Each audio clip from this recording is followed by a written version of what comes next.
यह कहानी आपको बताएगी कि जब आप अपनी सफलता के लिए आगे बढ़ते हैं तो रास्ता भटकाने वाले कैसे आपके लक्ष्य के प्रति भ्रमित करते हैं। तो आइए शुरुआत करते हैं कहानी की। एक गांव में एक बहुत ही प्रसिद्ध पंडित रहा करता था। उस पंडित का नाम श्याम था। वह पंडित जिस गांव में रहता था वह उस गांव के प्रसिद्ध मंदिर पर पूजा करता था और सभी शादियां व सभी धार्मिक कार्य वही पंडित कराता था। वह पंडित इतना प्रसिद्ध था कि आसपास के सभी गांवों में उसकी चर्चा हुआ करती थी और सभी लोग उस पंडित का बहुत आदर किया करते थे। श्याम पंडित इतने प्रसिद्ध थे कि सभी लोग उन्हीं से अपना धार्मिक कार्य कराने के लिए दूर दूर गांव से बुलाया करते और अच्छा दान दिया करते थे। एक बार पंडित जी अपने गांव से दूसरे गांव शादी कराने गए हुए थे। वह गांव पंडित जी के गांव से 4 से 5 गांव छोड़कर था। पंडित जी जब शादी कराने के बाद वहां से लौट रहे थे तो उन्हें एक बकरी भेंट स्वरूप दी गई। जब पंडित जी बकरी को लेकर लौट रहे थे तो वह पैदल पैदल अपने रास्ते बकरी को लेकर धीरे धीरे आ रहे थे, क्योंकि उनका गांव 4 गांव के बाद था।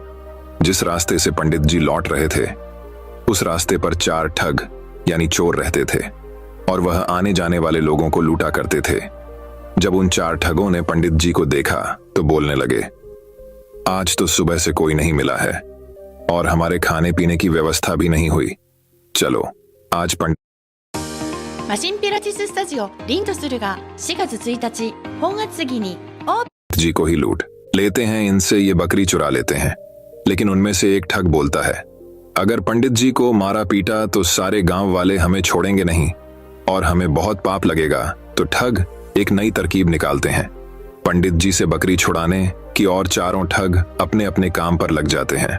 पंडित जी जब पहले गांव पहुंचने वाले होते हैं तो वहां पहला ठग उन्हें मिलता है, जो एक साधारण व्यक्ति की तरह पंडित जी से राम राम करता है और उनके पैर पड़ने के लिए झुकता है, लेकिन रुक जाता है और पंडित जी से बोलता है, पंडित जी आप तो बहुत प्रसिद्ध पंडित हैं और लोग आपकी बहुत इज्जत करते हैं, लेकिन आप इस गधे के साथ क्या कर रहे हैं। तो पंडित जी गुस्सा हो जाते हैं और बोलते हैं, अरे मूर्ख, ये गधा नहीं, ये बकरी है, बकरी। लेकिन वह ठग उनसे कहता है कि ये बकरी नहीं, ये तो गधा है। पंडित जी आपको किसी ने बेवकूफ बना दिया। तो पंडित जी फिर गुस्से से कहते हैं कि तू ही मूर्ख है, ये बकरी है ना कि गधा है। और यह बोलकर पंडित जी आगे चल पड़े। लेकिन पंडित जी के दिमाग में इस अनोखी घटना ने एक हल्का सा भ्रम डाल दिया और वह आगे निकल गए। धीरे धीरे पंडित जी आगे बढ़ रहे थे और वह दूसरे गांव पहुंचने ही वाले थे कि उन्हें वहां दूसरा ठग मिला, जो कि बिल्कुल साधारण व्यक्ति की तरह वहां खड़ा था और पंडित जी से राम राम करता है और उनके पैर पड़ने के लिए झुकता है, लेकिन वह रुक जाता है। पंडित जी पूछते हैं, क्या हुआ, रुक क्यों गए। तो वह बोलता है, पंडित जी आप इस गधे को साथ लेकर क्यों घूम रहे हो, इससे आप खंडित हो जाओगे और लोग आपके बारे में क्या सोचेंगे, इस गधे को भगा दो। पंडित जी को इतनी बात सुनकर बहुत क्रोध आता है और बोलते हैं, तुम मूर्ख हो, दिखाई नहीं देता, ये बकरी है और तुम बोल रहे हो गधा है। दूसरा ठग बोलता है कि ये पंडित जी आपको किसी ने पागल बना दिया, ये बकरी नहीं, ये तो गधा है और ये आपके साथ रहेगा तो आपकी क्या इज्जत रह जाएगी। ये सुनते ही पंडित जी सोचने लगे कि यह क्या बोल रहा है, मैं तो बकरी लाया हूं, पर ये सब इसे गधा क्यों बोल रहे हैं, कहीं मैं सच में गधे को लेकर तो नहीं घूम रहा हूं। अब पंडित जी सोच में पड़ जाते हैं और वह ठग वहां से चला जाता है और पंडित जी भी आगे बढ़ने लगते हैं। लेकिन उनके दिमाग में यही बात चल रही होती है कि ये बकरी है या गधा। जब पंडित जी तीसरे गांव में पहुंचने वाले होते हैं तो उन्हें वहां तीसरा ठग मिलता है और पंडित जी से राम राम करता है, पंडित जी के पैर पड़ने के लिए झुकता है, लेकिन रुक जाता है। पंडित जी हैरान हो जाते हैं और पूछते हैं कि क्या हुआ। तो तीसरा ठग बोलता है कि पंडित जी मैं आपसे आशीर्वाद तो लेना चाहता हूं, लेकिन इस गधे को आपके साथ देखकर मुझे अच्छा नहीं लग रहा। लोग आपको इतना मानते हैं, आपसे पूजा कराते हैं, लेकिन लोग आपको इस गधे के साथ देखेंगे तो क्या सोचेंगे। इतनी बात सुनकर पंडित जी कहते हैं कि मैं इस गधे को गांव के बाहर छोड़ने जा रहा हूं। मुझे रास्ते में दयनीय हालत में मिला था और पंडित जी वहां से निकल जाते हैं। कुछ लोगों की बातों में आकर पंडित जी का विश्वास खुद से उठ जाता है। उन्हें लगता है कि लोग सही बोल रहे हैं और मैं गलत हूं, लेकिन फिर सोचते हैं कि मैं सही हूं। इसी तरह उनका विश्वास खुद पर से गिरने लगता है और सोचते हैं कि मैं अपने गांव पहुंचने वाला हूं। अगर ये बकरी नहीं हुई और गधा हुआ तो लोग मेरे बारे में क्या सोचेंगे।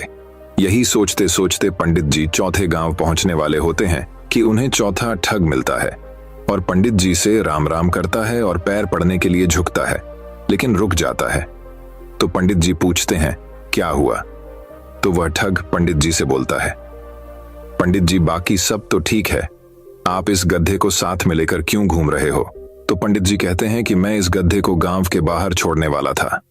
तो वह ठग बोलता है कि पंडित जी, यह गधा आपको शोभा नहीं देता, लोग क्या सोचेंगे आपके साथ यह गधा देखकर, आप इसे मुझे दे दीजिए, मैं इसे बाहर छोड़ आऊंगा। तो पंडित जी अपने आप पर विश्वास को खो देते हैं और उस बकरी को गधा समझकर उस ठग को दे देते हैं और अपनी बकरी को छोड़कर आ जाते हैं। और उन चारों ठगों की यह तरकीब काम कर जाती है और वह पंडित जी से बकरी छुड़ा लेते हैं और उसे बेचकर पैसा कमा लेते हैं। इसी तरह हमारे आसपास भी हमारा रास्ता भटकाने के लिए बहुत सारे ठग जरूर मिलेंगे। जो हमारा रास्ता भटकाना चाहते हैं उनसे बचकर और खुद पर विश्वास रखना होगा, तभी हम अपने लक्ष्य को पा सकते हैं। सीख, इस कहानी से हमें कई सारी सीख सीखने को मिलती है जिनसे हम अपनी सफलता को जल्द से जल्द पा सकते हैं। सबसे पहले तो हमें सीख मिलती है कि हमें खुद पर विश्वास रखना चाहिए। दूसरा, व्यक्ति क्या कह रहा है उससे हमें कोई फर्क नहीं पड़ना चाहिए, क्योंकि रास्ता भटकाने वाले बहुत मिलेंगे।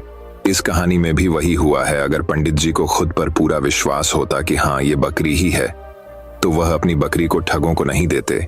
इसी तरह हमें भी अपने ऊपर विश्वास रखना होगा, हमारी मंजिल, हमारे सपनों के ऊपर विश्वास करना होगा। अगर हमें अपना लक्ष्य हासिल करना है तो हर किसी से सलाह नहीं लेना है और किसी भी व्यक्ति की नकारात्मक बातों से हमें कोई फर्क नहीं पड़ना चाहिए, क्योंकि लोग तो सिर्फ आपको भटकाने के लिए आते हैं कि ये कर लो, वह कर लो।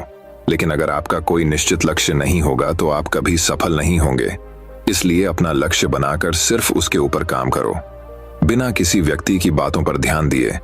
जब आप अपने लक्ष्य को पाने के लिए काम करते हैं तो रास्ता भटकाने और रास्ता रोकने बहुत सारे लोग आएंगे, आपको उनका सामना करना होगा।